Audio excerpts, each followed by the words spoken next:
So eventually Anything Goes broke down, largely because of my mother's meddling. Damn shame, because he really could have gotten somewhere with it. I'm absolutely certain he could have been a huge hit. Had record deals and gotten to rub elbows with some of the biggest names in the industry. But no, she had to be the manipulative narcissist and constantly threatened to rip me and my siblings away from him, so he ended up dropping his music career for a long time and eventually picked it back up after the divorce.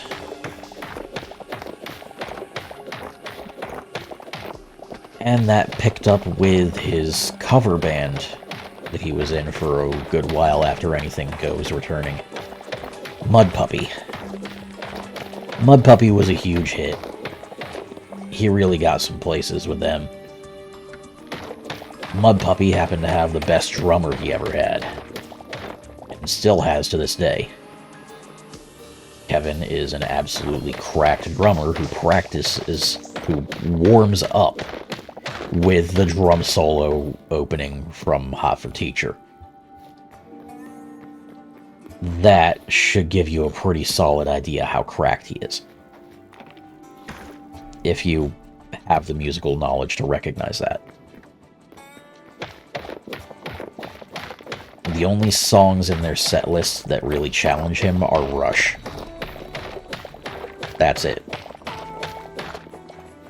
And anybody with any mediocre of musical knowledge can tell you that Rush is fucking nuts on drums.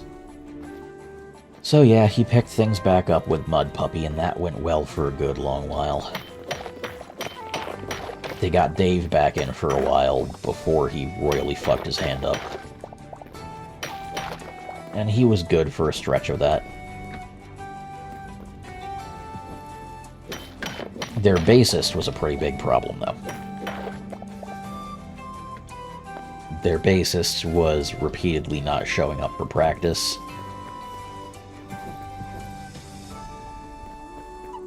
And just generally giving them shit. So after he failed to show up for practice 3 times in a row, they needed to figure out a replacement quick before a big show that they had in a few weeks. Even just a replacement temporarily so they could practice, because they knew the guy had the skill that if he showed up last minute for the show just trying to make some money, they'd still be able to play just fine and succeed with it. But they needed somebody to practice with. Oh, there's a new ore. Cobalt. Nice.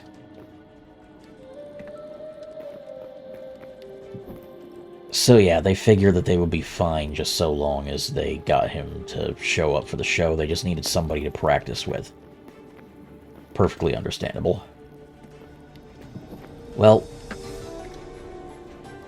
that's where my brother steps in.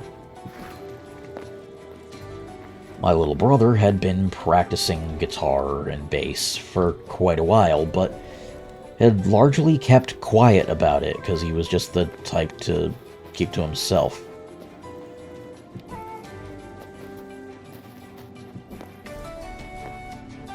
So my dad had no idea how good he'd actually gotten at it.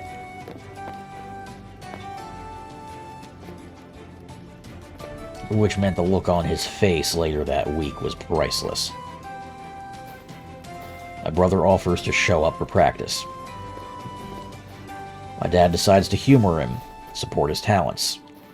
Because he's only 15 at the time, and he doesn't know how much he's been practicing, so... Oh. Found a new area. Desolate Basin.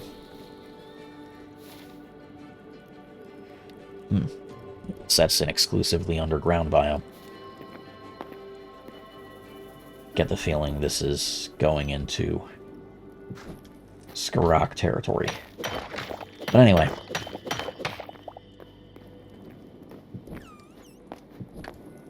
Yeah, he decides to humor my brother and let him show up for practice, and he gives him a list of songs to learn off the set list. Just a handful of them. simpler ones. Well, my brother shows up for practice and absolutely nails those 3 songs. Plays them magnificently. Genuinely impresses our dad. It's like, okay, yeah, that was good work. Here's the rest of the set list. See what you can learn for next time. And my brother just stuns him, saying, oh, no, I already have the entire set list down. I can keep going. And he plays through the entirety of practice flawlessly,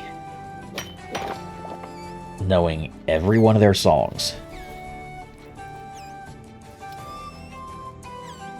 So obviously he's a big hit with the rest of the band immediately. And they end up keeping him on long term. My brother ends up becoming a permanent addition to my dad's bands. To our dad's bands. And he hasn't looked back since.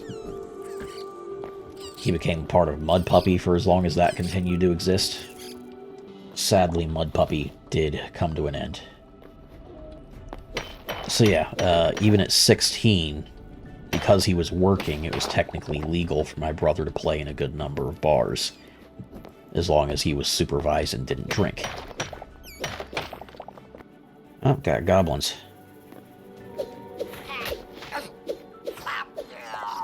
And these guys can barely scratch me.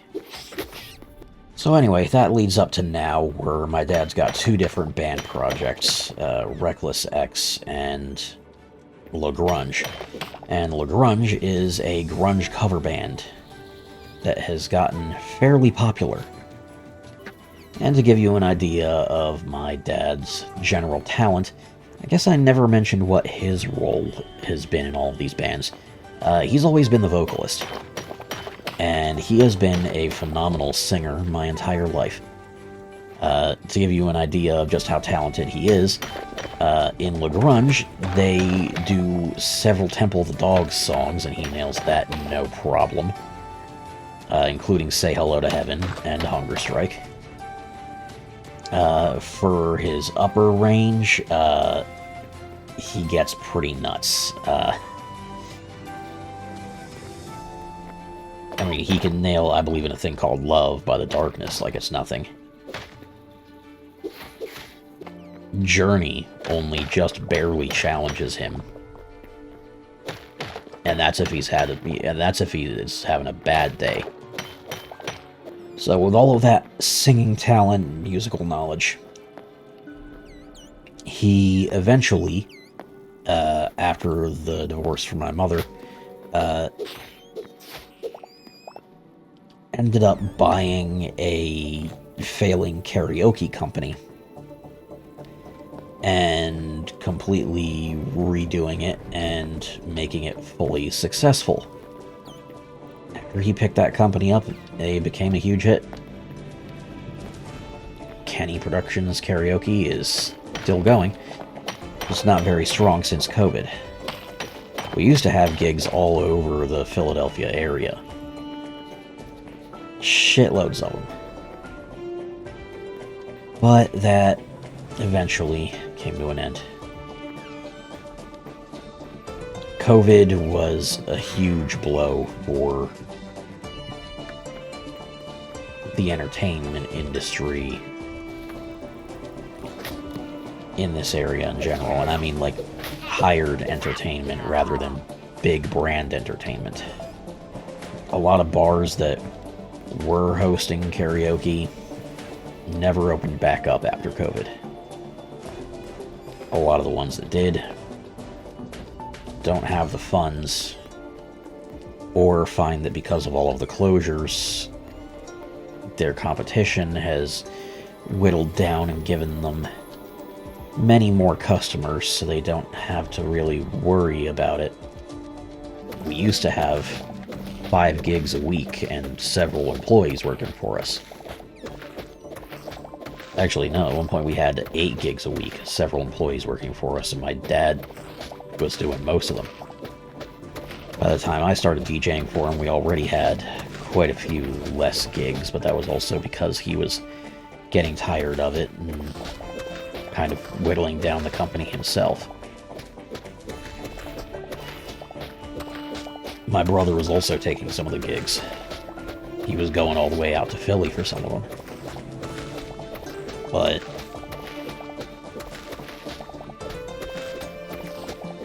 I've consistently had less gigs. I had some weekly ones that I was doing, and those were nice. I got whittled down to bi-weekly. And currently, during the winter, I have nothing because my only remaining gig, which was a bi-weekly one, at Island Pizza in Birdsboro, that one closes down every winter because they host it out on their deck. So when the deck's closed during the winter, I get nothing. Work dries up. Hence why I've been pushing my commissions so hard lately. Still, the karaoke gigs were good while they lasted. Had a lot of fun with those. I met a lot of very interesting people, and that's, if you ask me, one of the best things about karaoke. It's a hobby that just attracts people from all walks of life. You meet some really interesting people doing karaoke. As a DJ, as a singer, just as a bystander, you'll meet people from all walks of life and with all tastes in music and experience some really interesting things. And every second of it is priceless. Save for when you get the really bad singers that think they're good. Those are the only ones that are a problem. When you get bad singers that know they're bad but still do it anyway, then you can have fun with it because they're having fun. But you know, that's also partially because they like to take advantage of the fact they're bad and do songs that are fun even if you're bad.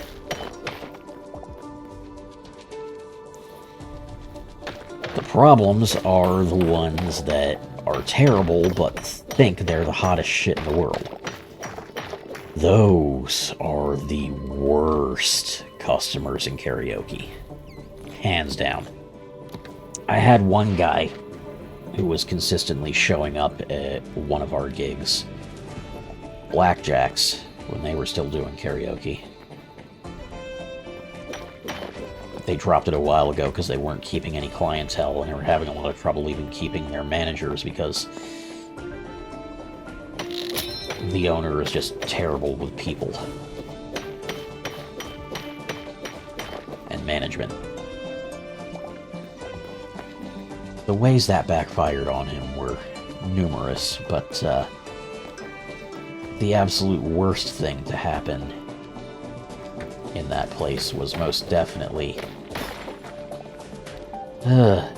exposure to a certain customer called the Hen Keeper. So picture this. An old man, practically geriatric, looked like he had to be at least 85, most likely considerably more. And he shows up in an old wrestling costume for some fucking reason that labels him as the Hen Keeper. It's garish bright yellow and red. And he always shows up with his daughter, who's wearing a matching pink wrestling costume and has more plastic surgery than Joan Rivers, and none of it is good. So they show up, and their relationship is creepy. Creepily intimate for father and daughter. And the two of them always show up and sing exclusively romantic duets. But a big part of the problem with that is that neither of them can sing worth a damn.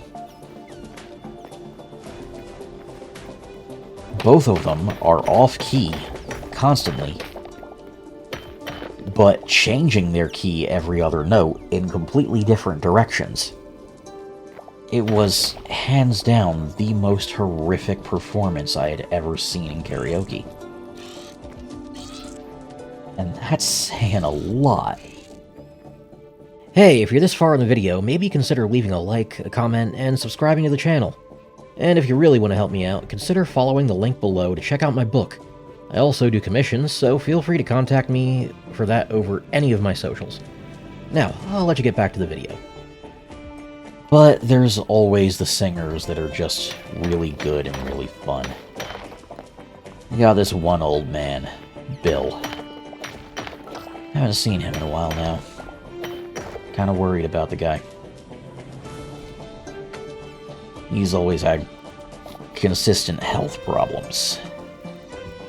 And as far as I can tell, there's a pretty good chance that those caught up with him now. But when we first met the guy, he was doing karaoke for just a little fun. As a challenge to himself to sing 100 songs without any repeats while he was undergoing cancer treatment. And he was surprisingly good. Man had a phenomenal range, excellent vibrato. Genuinely one of my favorite singers. There we go. Try and get some of this smelting so I can get it into my crafting bag. Save more space and keep going. Anyway, while that's smelting...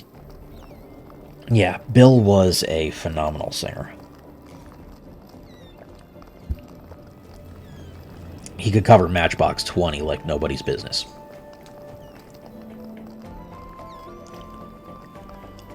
But there was quite a few other pieces of talent that definitely grabbed my attention over the years. There was one guy all the way back at the start when I hadn't really had that as a career yet, because when I started singing karaoke, I was also underage. But it was going to a gig my dad ran every Thursday night at the Moose Lodge in Phoenixville, and Moose Lodges are private clubs, not bars. Which meant, even if I wasn't working, it was still perfectly legal for me to be in there as long as I was supervised and didn't drink.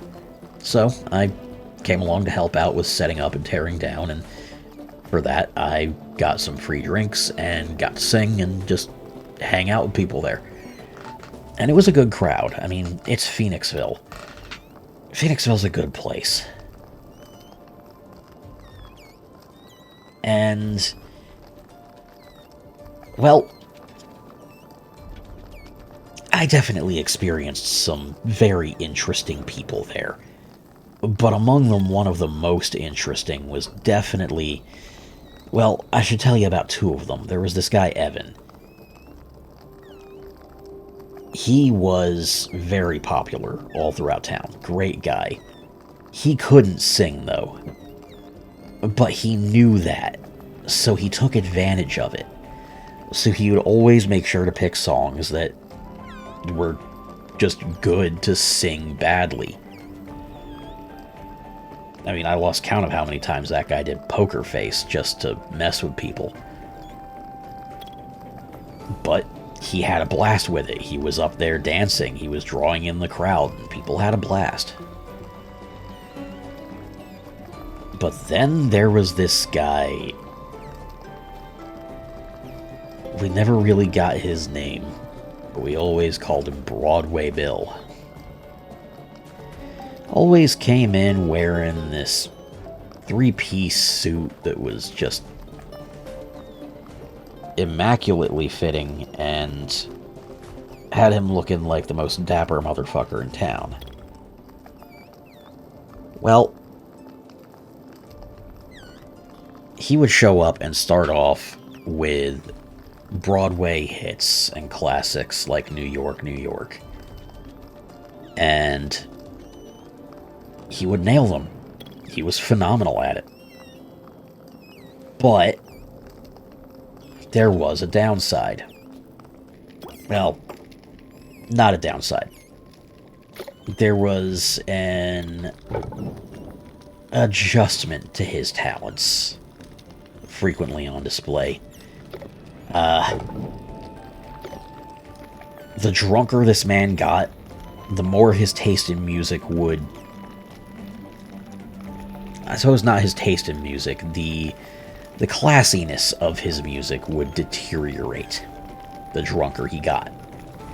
So he would start off with Broadway classics, but then halfway into the night, he's up there doing lounge jazz covers by Richard Cheese. Yes, his name is what you think it is. It's a stage name, of course. If you haven't heard this man before, look him up. He does lounge jazz covers of songs that should never be lounge jazz. And they're all great. He hasn't done many, but they're great. Well, then at the end of the night, he's up there singing Chef's Chocolate Salty Balls from South Park. Goddamn hilarious. And of course, at the end of the night when we're packing up and the karaoke equipment's already shut off and being torn down, he's in the middle of the room, leading a whole circle of people and singing Big Balls by AC/DC. This is just a snapshot of the kind of people I've met doing karaoke over the years. If you haven't taken the time to try and do karaoke yourself, I couldn't recommend it more. Again, it doesn't matter if you're a good singer, it doesn't matter if you can sing at all. What matters is that you're willing to try, and willing to have fun doing it. That gets you a long way.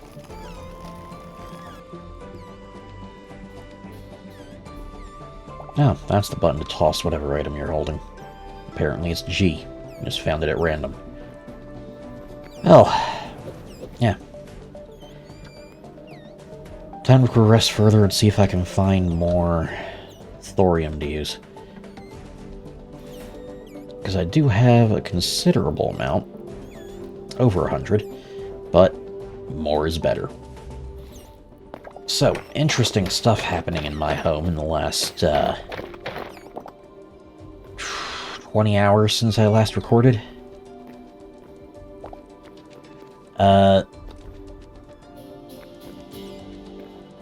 There's a stray cat in our neighborhood that my brother's been feeding and consistently trying to catch for some time.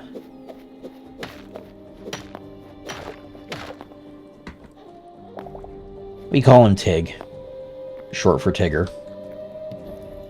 Kind of stereotypical, but he is also like one of the most orange cats we have ever seen. He's fairly friendly. We've been feeding him for a while. He comes around pretty often. And he actually seems to already be friends with one of our house cats, Trouble. And yes, she definitely earned that name. I'll tell that story shortly. But, yeah. We managed to catch Tig out of nowhere. Yeah, Tig's been around for a while, but we finally managed to get him into our mudroom. And he's been hiding for the most part. He's not exactly comfortable with being in there yet, because he is mostly a stray. He has a lot of tendencies that suggest he might have been a house cat at some point.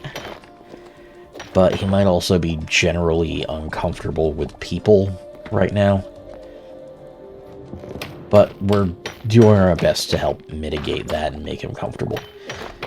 So we've left him to stay in the mudroom. It's nice and warm in there. Central air runs through that room, so it's always nice and warm. Left some blankets in there, plenty of food and water. So he's definitely not suffering in there. But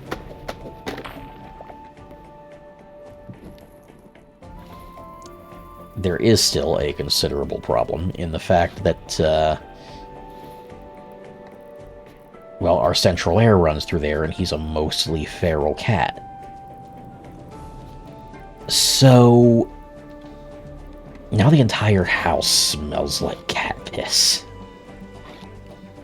Yeah, not the most pleasant result of that. It's understandable. He's scared, somewhat. But definitely not a pleasant thing. Basically got candles lit all over the house right now, trying to mitigate that. Not like we haven't dealt with it before. This sort of thing tends to happen anytime you get a new cat. Thanks for watching, guys, and please do remember to like, comment, and subscribe to the Envoy of Kairos for many more videos, ranging from gameplay to speed paints, my original Pokemon region, game concepts, and much more. And do try to remember the words of Kairos. Embrace every opportunity to better yourself and the world. You never know when a leap of faith will change your life for the better.